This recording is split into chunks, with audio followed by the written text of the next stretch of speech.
ప్రభుజీ కర్మ సిద్ధాంతం అన్నారు కదా, అసలు కర్మ సిద్ధాంతం అంటే ఏంటి ప్రభుజీ? ఏం చెప్తోంది అసలు కర్మ మనం సిద్ధాంతం? చెయ్యంది మనకి రాదు, మనం చేసింది తప్పకుండా మనకు వస్తుంది. ఇదే కర్మ సిద్ధాంతం.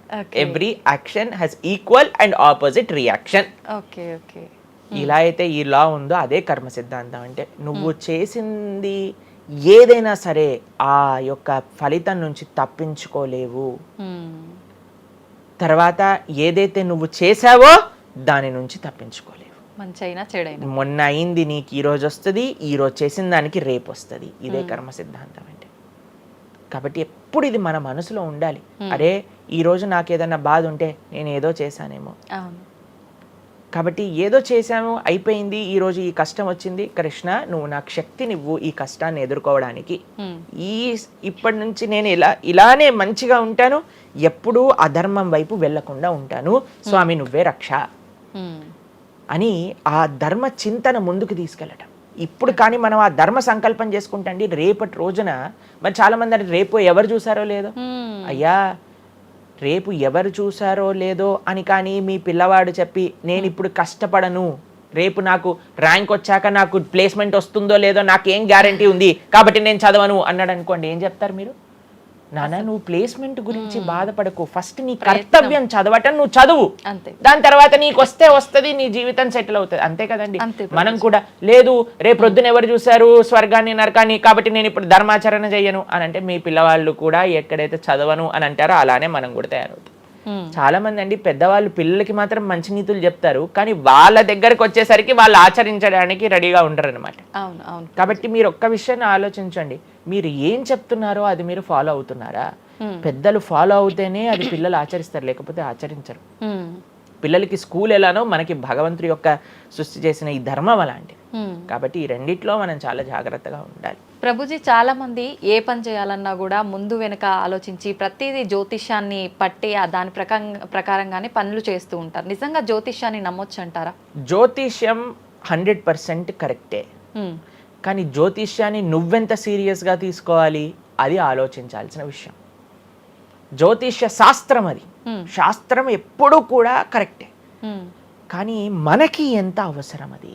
ప్రతిరోజు ప్రొద్దున లేవంగానే రాశి ఫలాలు ఏమైపోయాయి అని కొంతమంది చదువుతూ ఉంటారు. ప్రతి చిన్న విషయానికి ఈ రోజు ఏమైంది, ఈ రోజు ఎలా ఉంది, ఆ రోజు ఎలా ఉంది, సండే పేపర్లో వచ్చింది, ఇంకా ఈ వారం ఎలా ఉండబోతుంది, ఇవన్నీ నీకు అవసరం లేదయ్యా. నువ్వు ధర్మాచరణ చెయ్యి, భగవంతుడి పట్ల నమ్మకం పెట్టుకో, ఆయన చూసుకుంటాడు. భక్తులు ఎవరు కూడా అలాంటి విషయాలని సీరియస్గా తీసుకోరండి. ఎందుకంటే బృందావనంలో ఒక భక్తులు ఉన్నారనమాట. ఆయన అంటారు, మొత్తం అన్ని గ్రహాలు నీకు అనుకూలంగా ఉండి నువ్వు కృష్ణ భక్తుడివి కానీ అవ్వకపోతే అన్ని గ్రహాలు అనుకూలంగా ఉండి నీకేం లాభం. తర్వాత అంటాడు, అన్ని గ్రహాలు ప్రతికూలంగా ఉండి కానీ నువ్వు కృష్ణ భక్తుడు అయితే ఏవి నిన్ను ఏం చేయలేవు. ఎందుకంటే భగవంతుడు అలాంటి రక్షణ ఇస్తాడనమాట. భగవంతుడి దగ్గర ఆ శక్తి ఉన్నది. కాబట్టి మనము దేన్ని ఎంత సీరియస్గా తీసుకోవాలి? మనకి కావాల్సినది ఆధ్యాత్మికత, భక్తి. భగవంతుడి గురించి విన్నామా, భాగవత రామాయణాదులు శ్రవణం చేశామా, స్వామికి ఆరాధన చేసుకున్నామా, ఆలయానికి వెళ్ళామా, గోసేవ చేశామా, ధార్మికంగా ఉన్నామా, ఎవరికి ఏం చెడు చేయలేదా, మంచి అందరి గురించి కూడా మంచి ఆలోచిస్తున్నామా, ఒకళ్ళతో మంచిగా మాట్లాడుతున్నామా, ఎవరికి చెడు చేయట్లేదా, ఇంతవరకు నీ ఆలోచన ఉంటే సరిపోతుందండి. ఈ ధర్మచింతన మనకు కావాలి. అంతేకాని ఏమవుతుంది, నా రాసి ఏంటి, ఇదేంటి, ఇప్పుడు అంత పిచ్చి జనాలకి ఎలా పెరిగిపోయిందంటే ఒకళ్ళు అంటారు ఈ ఉంగరం పెట్టుకోమంటారు, ఒకళ్ళు అంటారు ఇలా నీ పేరు రాయి అంటారు, ఒకళ్ళు అంటారు నీ పేరులో ఏ ఏ ఏ ఏ ఎక్స్ట్రా రాయమంటారు.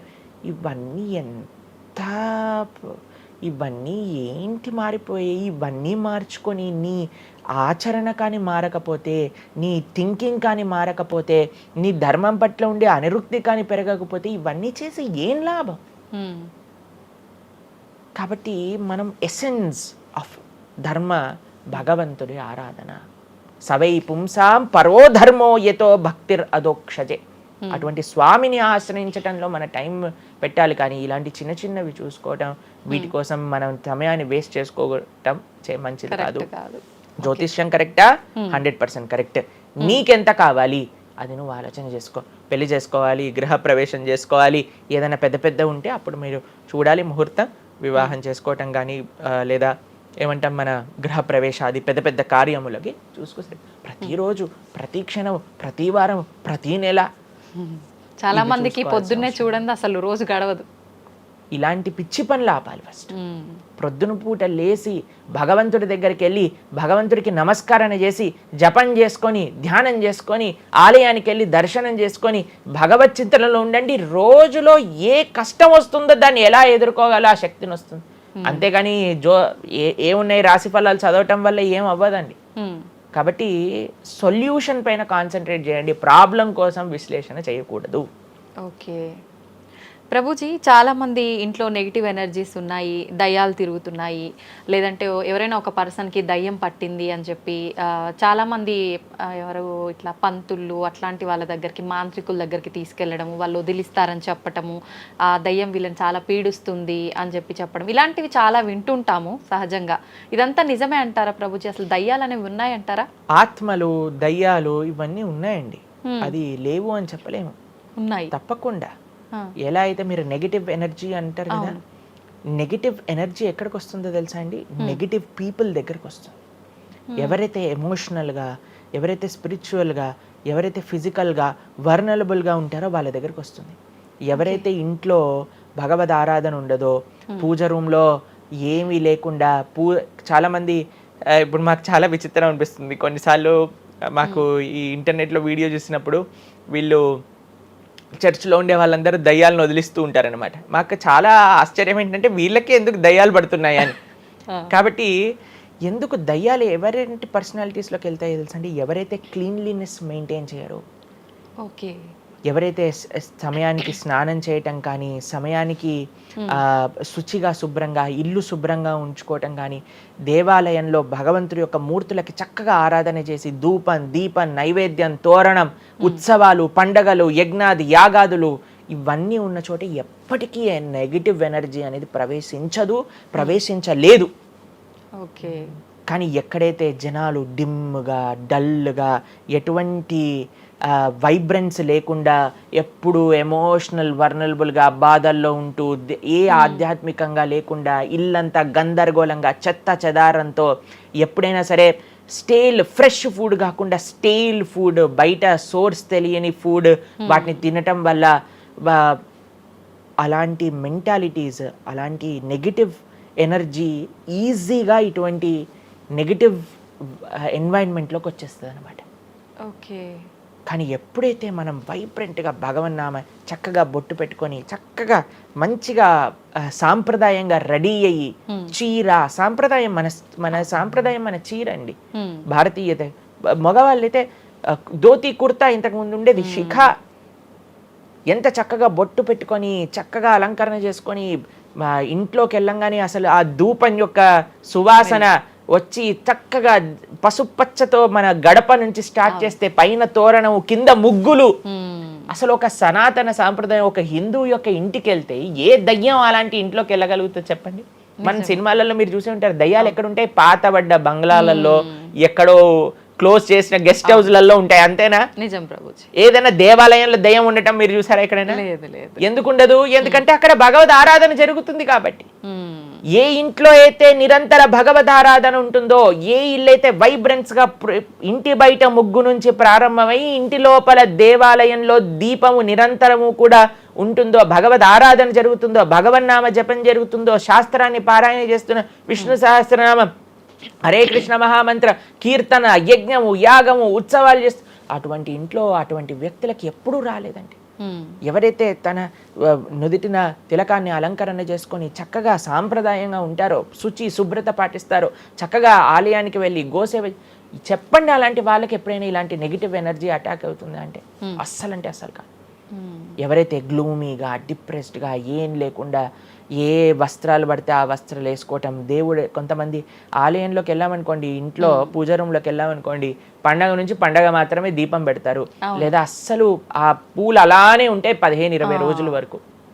అవును ప్రభు. అలాంటి ఇంట్లలో నెగిటివ్ ఎనర్జీ రాకపోతే ఇంకేమొస్తుంది చెప్పండి? కాబట్టి నెగిటివ్ ఎనర్జీ ఉందా? ఈ దయ్యాలు ఆత్మలు ఉన్నాయా? ఉన్నాయి. ఎవరి దగ్గరికి వెళ్తాయి? అటువంటి మెంటాలిటీ ఉన్న వాళ్ళ దగ్గరికి మాత్రమే వెళ్తాయి. ఓకే. మనం కానీ ఎప్పుడైతే మనకి రక్షణ, అందుకే మనం తులసి మాల వేసుకుంటాం. తులసి మాల ఇప్పుడు చూడండి, మేము నరసింహ కవచాన్ని ధరించామన్నమాట. ఇవన్నీ నరసింహ ఆరాధన, నరసింహ కవచాన్ని ఎప్పుడైతే మనం చేస్తామో, ఎప్పుడైతే మనం భగవన్నామ స్మరణ చేస్తామో, తులసి మాల ధరించాలి. తులసి మాల చాలా మంది ఇప్పుడు ధరిస్తున్నారు కానీ నియమాలను పాటించట్లేదు. ఏంటి నియమాలు? తులసి మాల వేయాలి అని అంటే మనము భగవత్ ప్రసాదాన్ని మాత్రమే నైవేదన చేసి తీసుకోవాలి, మాంసాహారాన్ని తినకూడదు, ఎల్లిపాయలు ముట్టుకోకూడదు. ఇవన్నీ కూడా నెగిటివ్ థింగ్స్ అన్నమాట, తామసిక రాజసీకమైన విషయాలు. కాబట్టి ఇవి చక్కగా ఇవన్నీ మానేసామనుకోండి. తులసిమాల ధరించడం అంటే ఏంటి అంటే చూపిస్తున్నాం అనమాట, మన దగ్గర ఎటువంటి తామసిక రాజసీక ప్రవృత్తులు లేవు, మేము సిద్ధ సాత్విక ప్రవృత్తిలో ఉన్నాం. దయ్యం అక్కడ నుంచి వచ్చింది కూడా యూటర్న్ తీసుకొని వెళ్ళిపోతుంది అనమాట ఇవి చూడంగానే. కాబట్టి అది చాలా ముఖ్యం. ఎప్పుడైతే మన ఆచరణ బాగుంటుందో, ఎప్పుడైతే మనం ధార్మికంగా ఉంటామో, ఎప్పుడైతే భగవద్భక్తులై ఉంటామో, ఏ నెగిటివ్ ఎనర్జీ మనల్ని ఏం చేయలేదు. ఓకే, మొత్తానికి ఉన్నాయి దయ్యాలు, ఉన్నాయి, జాగ్రత్త. మనం మంచిగా భక్తి పరంగా ఉండండి, ధార్మికంగా ఉండండి, చక్కగా ధర్మాచరణ చేయండి, మీకేం భయం లేదు. కానీ ఎక్కడైతే ఇవన్నీ జరగవో అక్కడ ఉంటాయి. అందుకే ఆధ్యాత్మిక మార్గంలో నడవాలి అందరం కూడా. కృతజ్ఞతలు ప్రభుజీ, నిజంగా చాలా మంచి మంచి విషయాలు తెలుసుకుంటున్నాం మీ ద్వారా. ఇంకా ఇంకా తెలుసుకోవాలని కోరుకుంటున్నాం. ధన్యవాదాలు ప్రభుజీ. హరే కృష్ణ. హరే కృష్ణ.